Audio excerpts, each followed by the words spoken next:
Our brains are actually created to follow positive experiences. That's why we have serotonin, dopamine, all these hormones that drive us to chase things that feel good. We're biologically created to strive after things that feel good. So when you find yourself spending a lot of time and effort and draining energy into rumination and negative thoughts, you can think of it as like, okay, this is like not my natural state. Like I'm not created to do this. This is also not my purpose in life. So what else do I want to do? Like how do I want to turn this around? At the very least, I can pause and I can go do something to take my attention off of just being in my head right now. And oftentimes gratitude will do that. The simplest things, just rambling off a list of things you're grateful for. Also taking the attention off of yourself. If I'm finding myself like stuck in some stuff and it's hard to break, I will call a friend and check up on them. I will send a compliment. I will send words of encouragement, see how I can be of service and help somebody else. And that takes the attention off of me. And by doing something positive for somebody else, it really does make me feel good. Welcome to Garner Growth. Welcome to Garner Growth.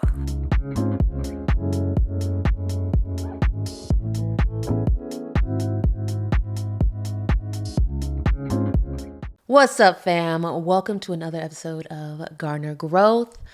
Today we're going to talk about rumination. Rumination is a mental habit of cycling negative thoughts, the consequences of those thoughts. And I'm going to talk about how that impacts your life, your mental health, your relationships, and your physical health. And rumination is something that we all do and we've all experienced. Probably haven't put a word to it, but it's really a chronic issue, especially if you already dealing with anxiety, depression, things like that. Any kind of even relationship trauma or traumatic event, rumination is going to be part of that. Because it's just the recycling of those thoughts and those images in your head. And when I talk about how that is, rumination is like the building blocks of your brain and how you can manage it and then turn around and be like, okay, instead of ruminating, I'm going to now do this instead. And it's really hard. It seems like it'd be really hard to do it first. But if you don't do something about it, then you do end up in these cycles of negative thoughts and low mood and then depression. And I really feel like if you can be aware of when you are ruminating and how that feels in your body, then you can also go to the next step of being able to do something about it, to choose differently and turn around your situation or find yourself feeling more empowered and feeling more present and feeling more like yourself, because you don't feel like yourself. Yourself is not your negative thoughts that continue to flow through your mind. And what happens if we leave it unchecked is you end up feeling trapped in your own mind. So if you feel that now, if you feel like you sometimes get trapped in your own mind, or you feel like you're not fully alive, you're not fully living, you don't feel illuminated, about your life, it feels kind of dull and not motivating, it could be that you're trapped in these cycles of rumination. And there is definitely a side to thinking about certain things over and over that could seem helpful, because we think, okay, if I keep thinking about this, it might lead me to some kind of conclusion. It might give me some kind of information that I don't have right now. But if you ask yourself, hey, what is this giving me? Like, what is this doing for me? Is my situation being improved by continuously thinking these same thoughts? Or is my situation not being improved? Is it getting worse? Am I feeling better? Am I feeling worse? Am I feeling neutral? And so those are self-assessments that you can do to kind of check yourself, check where you're at and be like, okay, take accountability for how I'm allowing my mind to just kind of run amok, and then find ways to first pause, which is, really hard to do at first. It could be difficult for you to think about pausing because you think, oh, I don't have to think about, I want to clear my mind. I guide a lot of meditations, y'all. And I talk about a lot of meditations. I even go to them too. I go to sound baths like every Sunday. And one of the things that it annoys me to hear is when people say, clear your mind. It can be really frustrating, because if you think that you can clear your mind and stop thinking, it's a fool's errand. You're going to try, and it's like saying, don't think of the pink elephant. You're going to think of pink elephants, thinking of it right now. And that's just how our brains work. And so knowing how our brains work, telling yourself or somebody telling you to stop thinking or clear your mind, you're going to have the exact opposite. You're going to be overthinking probably. And what I find is actually more accessible and easier to accomplish is giving your mind something to do. So it wants to work. Your mind's a workaholic. It wants to work. It wants something to do. And what you can do is give it something that is more positive or more productive to do than what it's doing currently with rumination. And you'll find that rumination happens a lot of time when you're just kind of like by yourself in your thoughts. It can happen with when you're in a situation that gives you anxiety. You start to continuously cycle the thoughts that are going to build up the anxiety. And if you're aware of the fact that your mood is created, you create your mood with your thoughts. Think of your mood as this brick wall. Your thoughts are each of those bricks. And with each of those repetitive thoughts you build, you're building up this wall of your mood. Or even like, let's say, a projection, a screen, right? So each pixel of that screen is your thoughts. And if your thoughts are going to be worry, fear, self-doubt, self-judgmental anyway, then each pixel, what you're building up, this big picture, is something that is made up of all those negative or detrimental thoughts. And that's what you're going to get. So if you were to change that around and have thoughts that are building you up, have positive affirmations, even just being present is a positive thing. Being grounded is a positive thing without any judgment of good or bad on it. That's going to give you different pixels. And then so the big picture that you're going to end up seeing is going to be made up of those thoughts, those pixels. And so think of it like that. When you do catch yourself, start to be aware of asking the question. First start asking the question, what are my thoughts giving me? Like, what are they telling me overall? How often am I repeating this thought? Is this something that I like think about half the day as far as like the nature of it? Is this a visual that I imagine in my mind pretty often? How often? How much of my thoughts are made up of things that are based in fear or doubt or worry versus based in a positive perspective, gratitude. And gratitude is definitely going to be a big tool in this, in rumination. When you find yourself ruminating, you can automatically switch to gratitude of the simplest things. I'm grateful to be alive today. I'm grateful for my home. I'm grateful for my phone, my friends. I'm grateful that my car keeps working. I'm grateful that I have a job and that I'm able to take care of myself. I'm grateful that I can walk. I have my full ability. I'm able to learn new things. And those are little things that we take for granted every day because you'll find yourself really worried and ruminating on something, and it has you in like a pause. And you're paused in this state of worry and fear at the same time that these other things are going on. They both exist at the same time. It just depends on what you want to focus on. And that's a choice that you have. And realizing that you have a choice is going to give you that, empowerment. It's like, I don't have to sit here and think about these things over and over, especially if it's not doing nothing for me. And do I need to spend more time thinking about this because it'll help me? And then if it is going to help me, what is it helping me do? Sometimes it may help you cope with anxiety or uncertainty. It might feel like that, right? But let me give you an example. Like in relationships, let's say you have a fear of abandonment and you're worried about this person walking away. And so you replay in your mind, maybe the last thing you said, the last conversation you had, what their reaction might be to that. If you could have said it differently, when you're going to see them again. And all these thoughts are pretty much the same thought. You have a fear of abandonment, or you're scared that this person's going to leave. You're going to lose the relationship. And so you keep on thinking about these things. Hour goes by. What have you gained? Has it strengthened your relationship?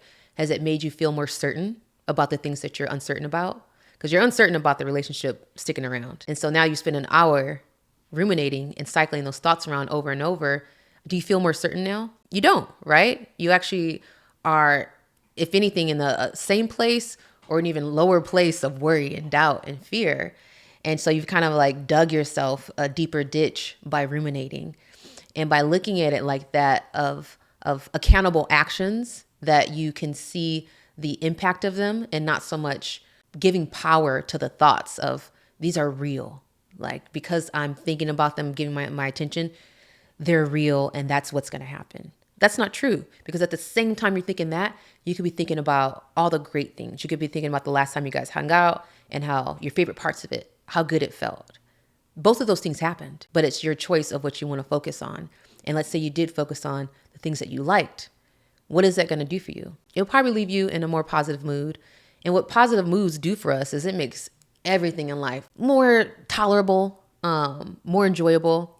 Like if I have anxiety and I'm in a low mood, I'm not as nice to Cora. It's not like I'm mean to her, but she annoys me easier.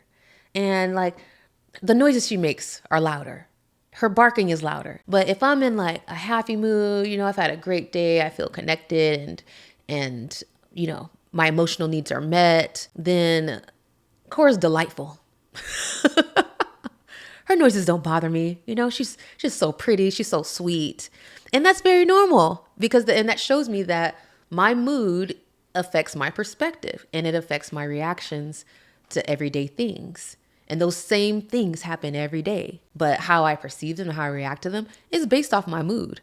And when you know that that's the power of your mood and the power of your thoughts because they create your mood, then you be more intentional with what you allow to build up.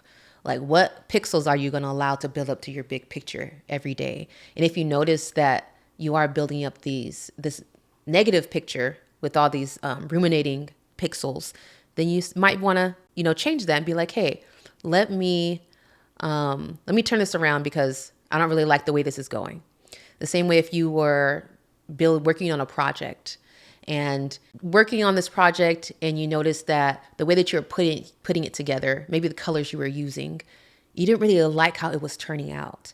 And so instead of finishing the project just for the sake of finishing it and, know that you're going to end up with something you don't like, what you do is you say, let's change these colors. Let's change the way that we're doing this so I can build something that I know I'm liking, like I'm going to be proud of, and something that I am like, I know is coming from like my best and not just allowing something to just come together. And I know I'm not going to like the end result. And like every day is like a project, isn't it?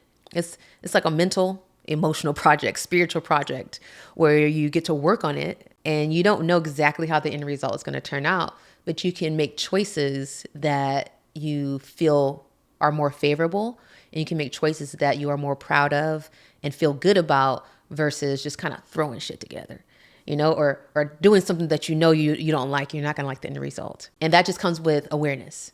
So it's really a gift whenever you do find yourself ruminating. It's a gift because it's an opportunity for you to get to know yourself more. Every time I'm ruminating, it shows me deep down what my fears are, what my worries are.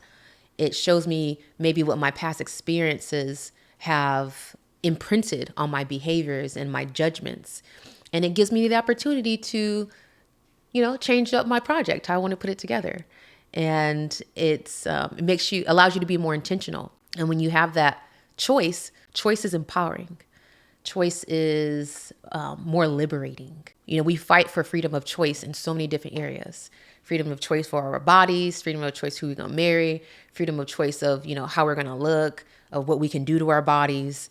And so choice is important. It's liberating. When you take away choice, like when people go to prison, it's terrible, right? That's like the ultimate detriment is losing your freedom. And think about how you squander your freedom every day, how you don't give yourself the freedom that you actually have, the choice that you have by not choosing, by not being intentional. And thinking of it that way, it gives you more conviction.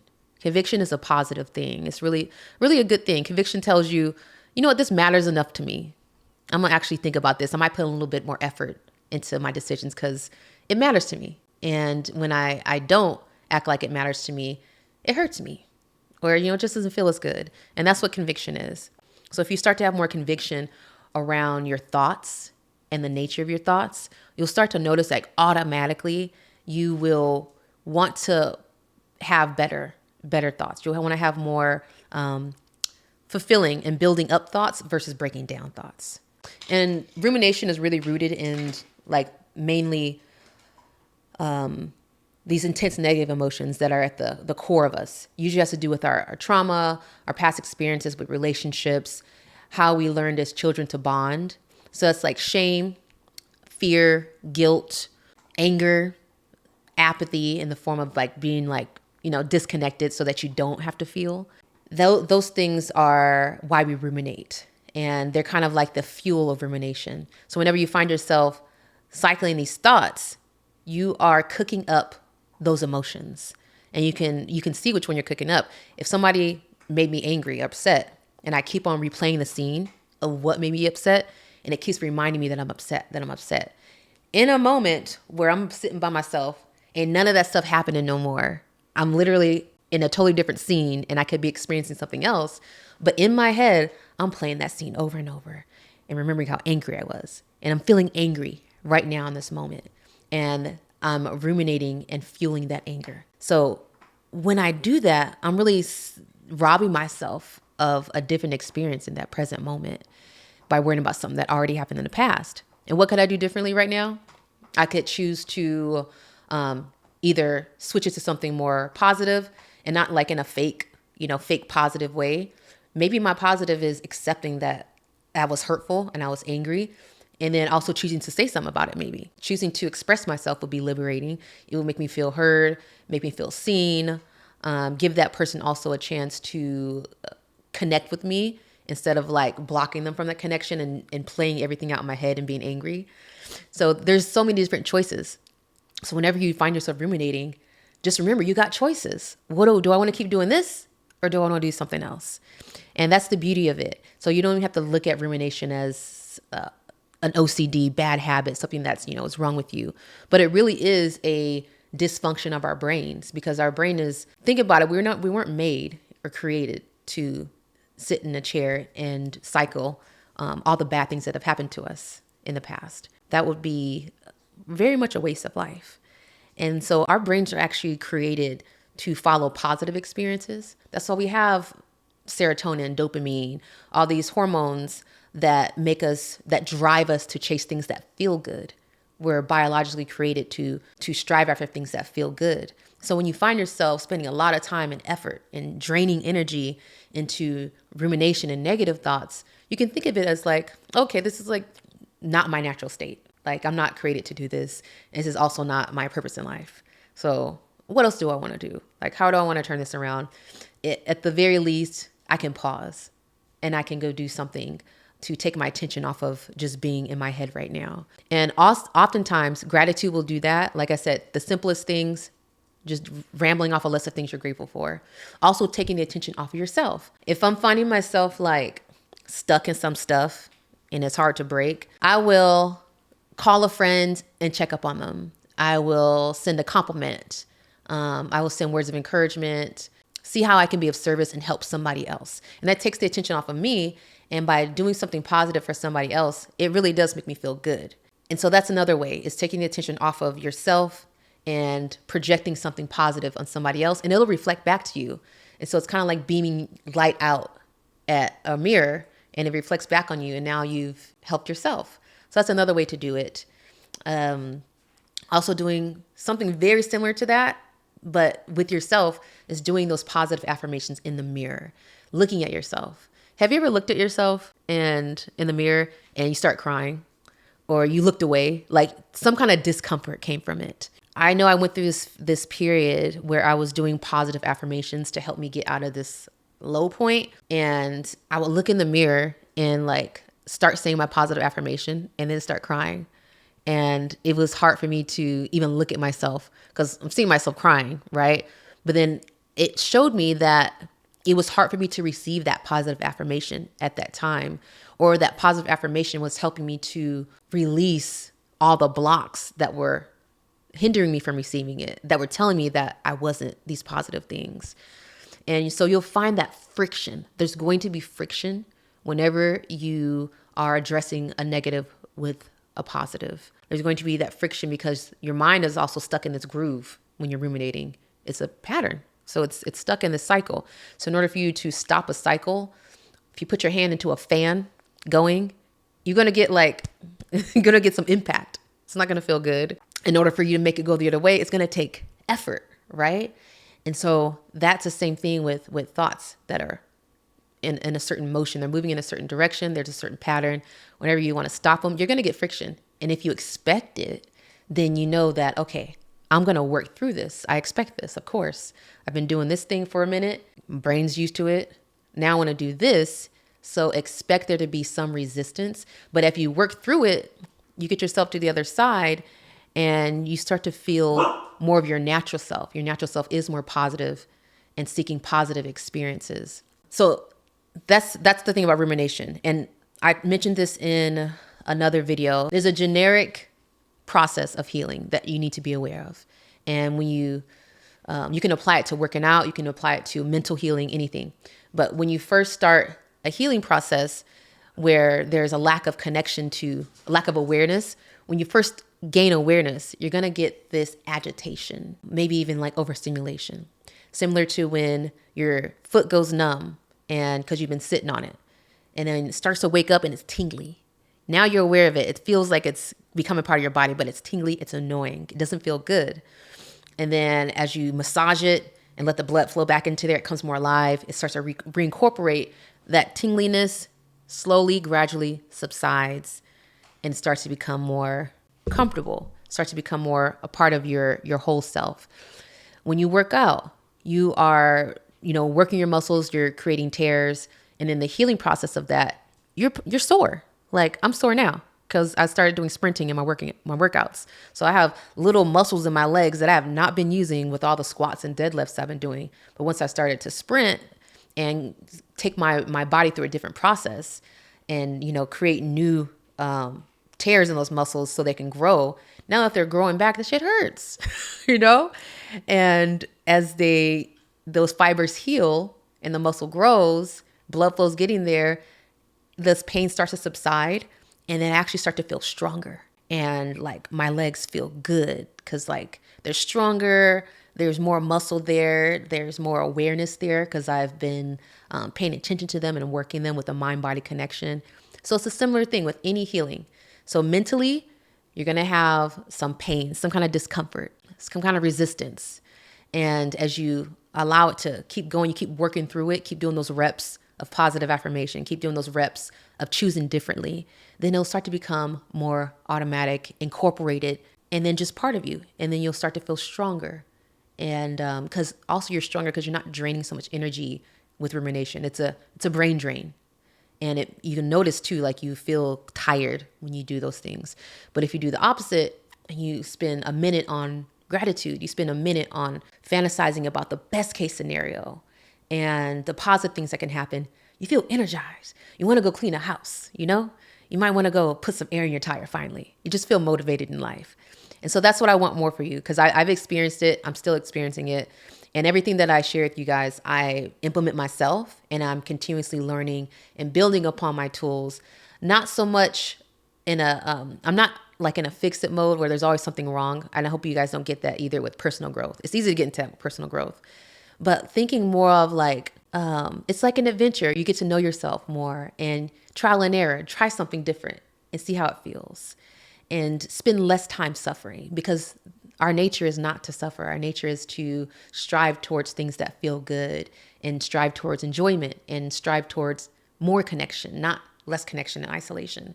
So as you do that, you might even learn that you find you really love connection with business or you really love connection with your friends and kids. You might get more out of that than pursuing romantic connections. And that doesn't diminish any of that, right? Connection's connection. So when I'm talking about these things too, think about it very like holistically. It's all your relationships, all your connections, not just the romantic ones that we tend to put too much focus on. And then we put all our focus and our eggs in that basket. Whenever we don't have it and whenever we get hurt, it throws off our whole life because that was like the center of everything. But when you nourish your other connections, you spread out your nourishment, your access to connections and how you receive your connections. Like you have more access points instead of just one. So if one isn't working or one, falls off to the side, you still have several other access points for connection and you're still going to be fed and nurtured in that way. All right. So that was rumination. I want you guys to take your next opportunity that you find yourself ruminating and focusing on these thoughts to choose differently. And you get to choose how you want to choose differently and being more aware of what's happening when you ruminate. Because remember, I talked about the pixels. So see if that visual works for you. Do you see how a certain nature of thoughts builds up a mood, and you'll find yourself, because you're thinking about some over and over, you'll find yourself in this mood. If you think about this thing over and over, like gratitude, you find yourself in this mood. So see how it works for you, and really just prove that theory to yourself and use it as a way to just deepen your self-awareness and build upon having a more fulfilling and enjoyable experience in this life that we have. All right. Thank you all for watching. Make sure you like this video, subscribe to the channel because we have videos coming out every week, and share the growth, because this is going to help somebody that is dealing with rumination, because we all deal with it. So it's really going to help a lot of people just to know how to navigate that. All right. See you on the next episode. Lead with love. Like, subscribe, share the growth. If you are not ready for the day, it cannot always be night.